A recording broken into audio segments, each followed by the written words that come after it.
We are going to this 1000-year-old village. ये 1000 साल पुराना है और हमें ख़ुद भी नहीं पता कैसा है, गाइड को भी नहीं पता। और यहाँ पे बोल रहे हैं हम साथ ही खड़े रहे। हाँ, और यहाँ पर ये लोग थोड़ा कंफ्यूज हैं और ये मुझे जज करना चाह रहे थे व्लॉगिंग में। तो बोलो अब कुछ ना, क्योंकि ये जा रहा है, पक्का जा रहा है। क्या मतलब है बोलना है, ये वीडियो में जा रहा है। मेरा गला खराब है और ये हम गणेश मेरी वजह से आए हैं क्योंकि मेरे टांग में दर्द हो रही थी, अभी भी हो रही है, लेकिन मैं इन लोगों के लिए चल रही हूं। गणेश इस वजह से हैं क्योंकि मैंने अपने मुंह से गलती से बोल दिया कि मैं उधर नहीं जा रहा। ये बात काजिम तक फैली, काजिम से आगे गई। नहीं जी, ये बात मेरे तक आई और मैंने कहा ओके, अगर हम लोग हाइकिंग नहीं करें तो मुझे मंजूर है, क्योंकि इन शॉर्ट ये अपना आइजक सर का और बाकी सारे मेरे सर आपस में rivalry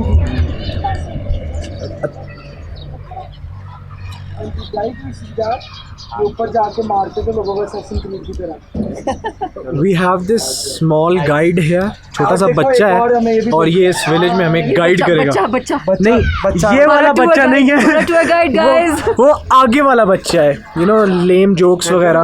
this one is a small tour guide जो कि हमें गाइड करेगा इस पूरे यार ये पीछे विलेज से। ऐसे मारते थे उन लोगों को, अंदर आने भी नहीं देते थे। I've seen that in Game of Thrones. दोबारा से फिर से बताना। ये मेन गेट है पुराने जमाने का। यहाँ पर गणेश और नगेर की लड़ाई होती थी तो नगेर के लोग आते थे और यहाँ पर खड़े हो जाते थे। तो हमारे लोगों को तलवार हाथ में रखते थे और उनको ऐसे करके मारते थे। ठीक है, ऐसे करके इधर से। जी जी, ठीक है। तो ये गणेश और नेगर दो कबीले थे जो आपस में नगार व्हाटसोएवर। हाँ, क्या था? नेगर। तुम भी गलत बोल रहे हो, नेगर। भाई मैं एक वर्ड के साथ अवॉइड करना चाह रहा हूँ उसका क्लैश, लेकिन तुम कर। हाँ, फाइन क्लैश तो हो रहा था दो कबीलों के बीच, बट दैट्स इट। क्या चीज़? तो जो लोग मीटिंग करते ये तो कंजर्व्ड है ना, तो ये पहले घर तो नहीं होगा। कंजर्व्ड है? नहीं, कंजर्व्ड है, ये बनाया हुआ है इन्होंने। लोग रह रहे हैं अभी भी यहाँ बनाया है। लोग रह रहे हैं। Not conserved, no. was conserved in 2002 and 2009. With some parts जिसमें मस्जिद है।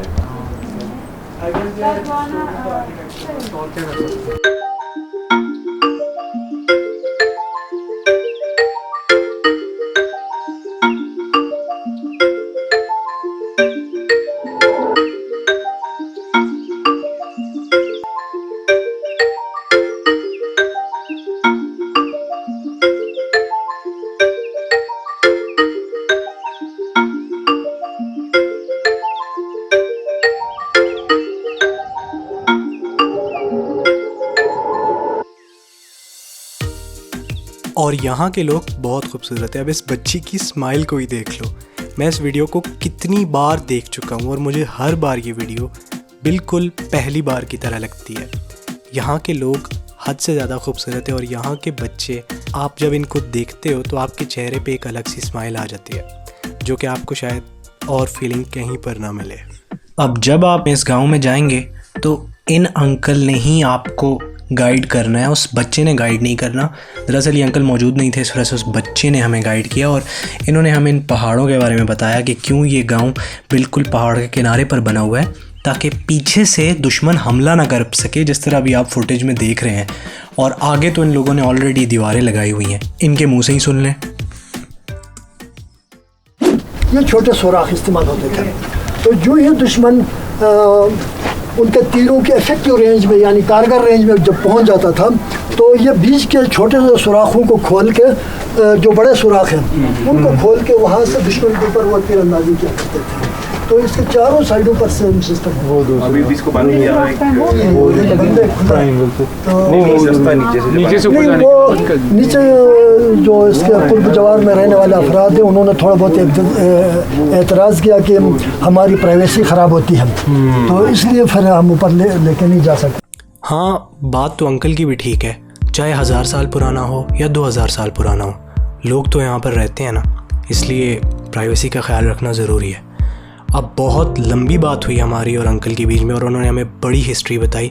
मैं इधर अगर अंकल की वीडियो प्ले करूँगा तो आप लोग शायद थोड़े से बोर हो जाओ। ये बंदा बहुत अच्छा है लेकिन इसके पास इन्फॉर्मेशन इतनी ज़्यादा है कि आप शायद सुन के थक जाओ। मैं तो वीडियो वैसे बना कर नहीं थका, मुझे कुछ ज़्यादा ही मज़ा आ रहा था ये सब सुन के। यहाँ पर साइड पर कुछ मस्जिदें हैं और वो मस्जिदें बहुत छोटी छोटी हैं। हर बंदे के घर के आगे एक मस्जिद होती थी जिसमें अराउंड 6 बंदे नमाज़ पढ़ सकते हैं और उस मस्जिद में नमाज़ पढ़ने का अपना ही सुकून है। यहाँ पे 1-2 बिल्डिंग्स आपको नई भी मिलेंगी जो कि नई ईंटों पर और नई चीज़ों पर बनी है, जिस तरह ये अंकल की ठीक पीछे वाली बिल्डिंग। लेकिन ज़्यादातर बिल्डिंग्स वही 1000 साल पुराने तर्ज पर हैं, पत्थरों और ईंटों की बनी हुई हैं। जिस तरह जो मस्जिदें जिनकी मैं जिक्र कर रहा हूँ वो लकड़ी की बनी हुई हैं। और इन लोगों ने हमें उस मस्जिद के अंदर नमाज़ पढ़ने का मौका दिया। एंड ट्रस्ट मी, बहुत ज़्यादा सुकून मिल रहा था इन मस्जिद में नमाज़ पढ़ने का, बिकॉज़ बहुत छोटी सी हैं और बहुत कम लोग होते हैं। तो आपको एहसास होता है सुकून का, खामोशी का। बंद कमरा है, इवन आपको उस कमरे में जाने के लिए भी झुक के जाना पड़ता है क्योंकि दरवाजे छोटे बने हुए हैं। और उन दरवाज़ों को छोटा बनाने की वजह ये थी कि पहले टेम्परेचर्स बहुत ज़्यादा डाउन हो जाते थे। And this was the lost village in Gilgit, जिसका शायद ज़्यादातर लोगों को पता नहीं है, बट बहुत अच्छी जगह है। And you get to know the history कि गिलगिती लोग किस तरह रहते थे, उनका क्या कल्चर था। और इसमें जब आप आएंगे तो टूर गाइड आपको ज़्यादातर बात करेगा जंग के बारे में। यहाँ पर दरवाजे में एंटर होते हुए इतनी ज़्यादा जंगें हो रही होती थी, ऑयल गिर रहा होता था लोगों पे and all that stuff. It's because ये इनका कल्चर है, जंगजू लोग, मजबूत लोग, और उस वक्त ही कल्चर था, जंग होती और ये वो।